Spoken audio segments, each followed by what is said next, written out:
Losing time, I'm fading fast. I just wanna make it last. Try to let go of the past. I close my eyes, embrace the blast. Sleepless nights and headaches stack. Restlessness to hell and back. What's my purpose? What do I grab? A slippery surface, a heart attack.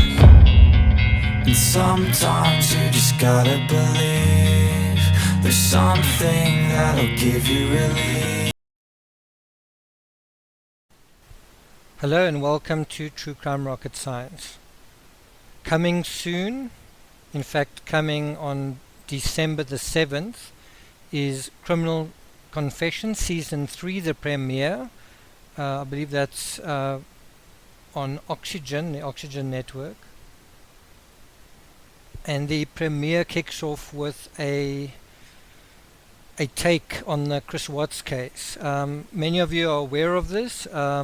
It may not be news to many of you. I think what may be news is we've been told about a Lifetime movie about the Watts family murders. Well, now it's been clarified exactly when Confessions of a Killer is coming out, and the answer is January 25th. Confessions of a Killer is premiering on Lifetime on January the 25th. People have exclusively revealed a couple of screen grabs from the movie with credit to A&E Networks.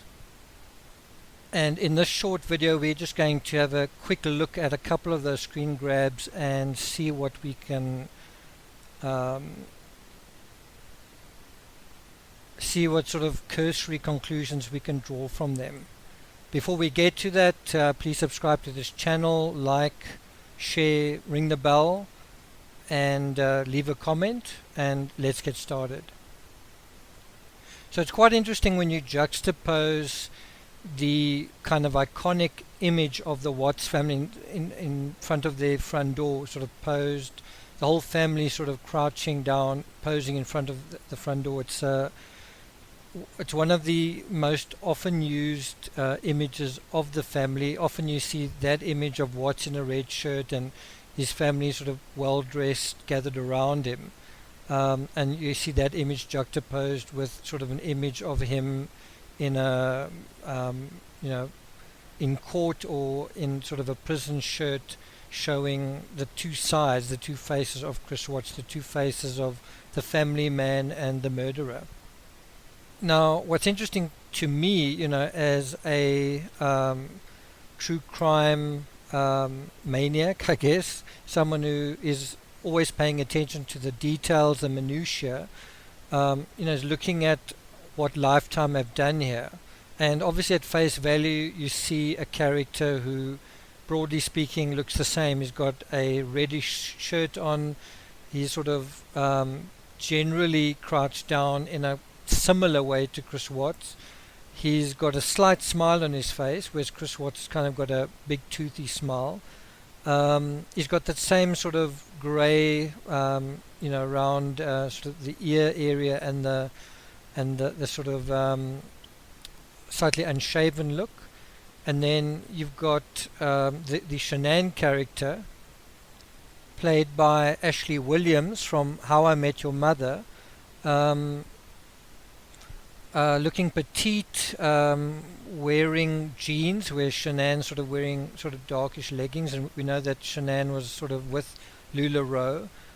In that particular image, when you look closer, you don't see any thrive patches on the Shan'ann character. If you look closer at the Chris Watts character, played by Sean Clier from Odd Mom Out, there are a few small little details missing. There are the wristbands, there's the wedding ring. Well, it's possibly not missing, but you just can't see it in the image.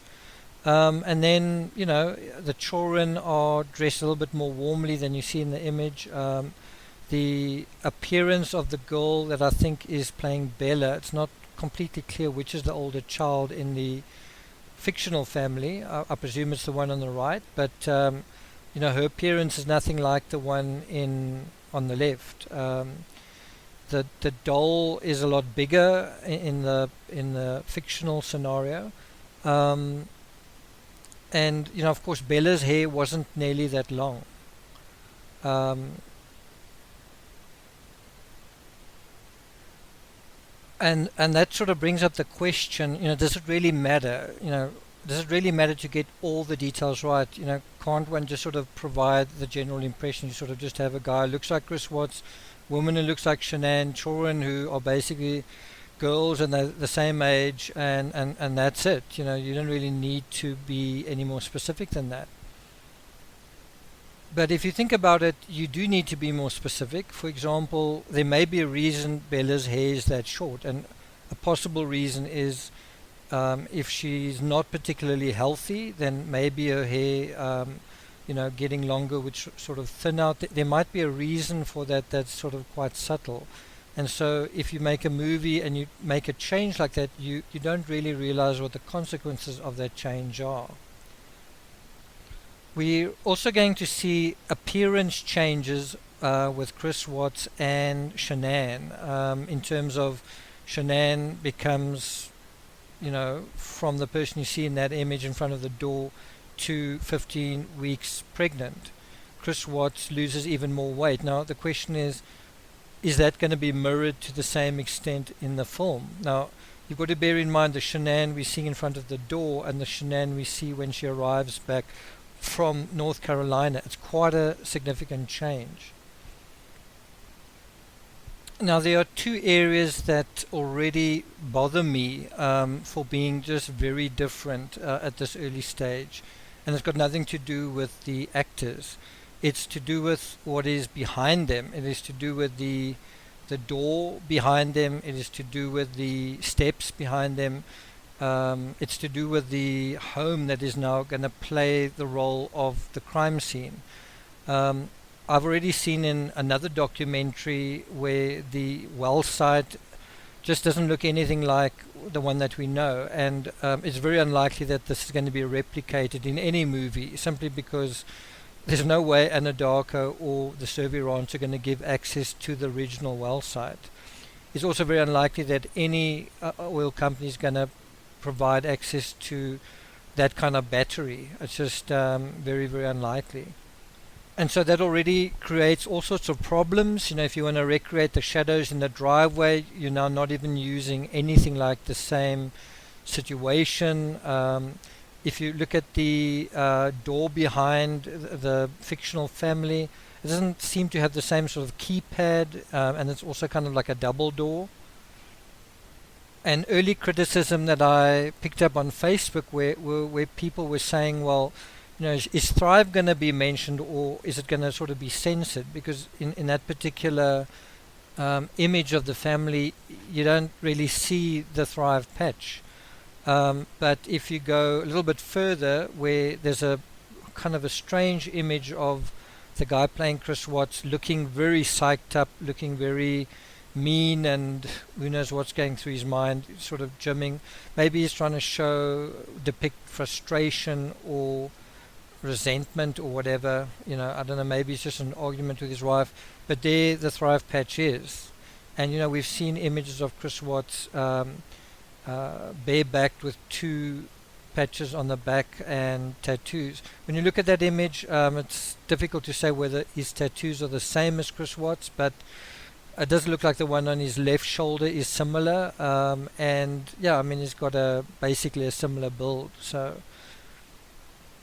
it also looks like that gym setup is supposed to be in a basement, given how dark it is. Another sort of complex area that we don't know whether Lifetime have paid much attention to, or whether they've paid attention to the wrong things, are the Thrive videos and the dynamics that went into it between that, how they're going to interpret that. Are they going to depict Shan'ann as controlling, OCD, sickly, moody, any of those things? Are they going to depict the fictional Chris Watts as introverted or sort of angry? And this brings us to the second point that I'm concerned about. Look, Lifetime generally makes a mess, so I wouldn't expect too much from them.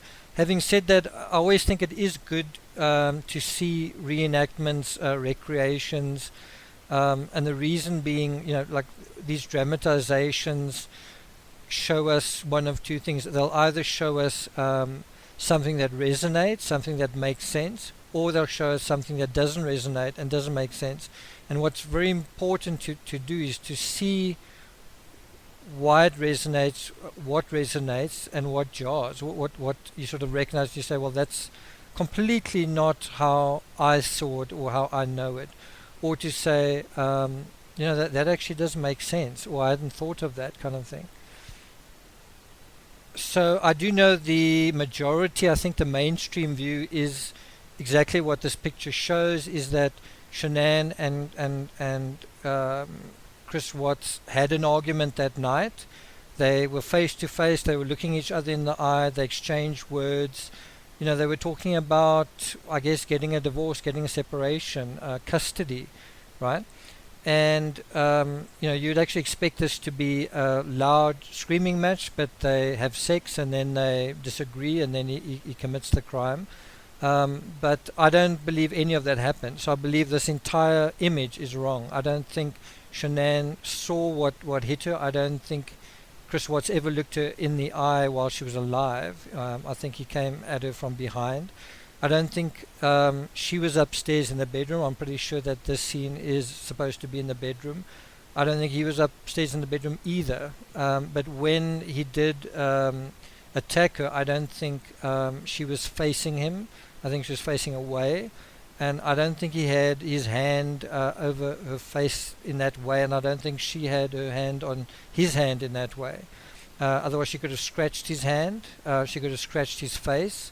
She could have scratched his neck. She could have clawed at his eyes. So I really don't think that is accurate. But again, the value of this is in looking at it in a practical way and saying, wow, now that I see it like that, I see that it just wouldn't work. It just doesn't make any sense. I think the actor playing Chris Watts when he's in jail looks a lot more good looking than Watts did when he appeared in jail. It's funny, as soon as Watts was in jail and he sort of cut his hair and shaved his beard, he really looked like an average Joe. He kind of looked like what he is, which is a mechanic. In any event, it's going to be interesting to see the whole sort of scenario fleshed out. Brooke Smith from Bates Motel and Ray Donovan is playing FBI agent Tammy Lee. There's no saying whether there's going to be anyone playing Coda, but it's going to be interesting seeing what they focus on, what they get right, and what they don't. And then one final thing, following the film, Lifetime will air a companion documentary called Beyond the Headlines, The Watts Family Tragedy. I quite like that title. It makes me think of my narratives, which are very much beyond the headlines. It'll be interesting to see in what sort of depth they go into. But I've got an idea. It's going to be, once again, be one of those things where you sort of promise this exclusive content, and then once again, it's just the most basic gloss over of the discovery. The special does say that it includes exclusive, never before seen footage and new interviews with Tammy Lee. Now this suggests that the actual CBI agent Tammy Lee is actually going to be interviewed, and that will be fascinating. That's correct. That will definitely then be something new from the from the authorities. I mean, Lee was the one, as they say, who elicited Watts' confession. So it'll be really amazing if we get some insight from her, some commentary on everything that's happened. Who knows to where her commentary will go? Will it go to the second confession? Will it go to the third confession? That'll be interesting. And then apparently there's also some interviews with Shanann's close friends, Cassandra Rosenberg and Cindy DeRosset. So something to look forward to.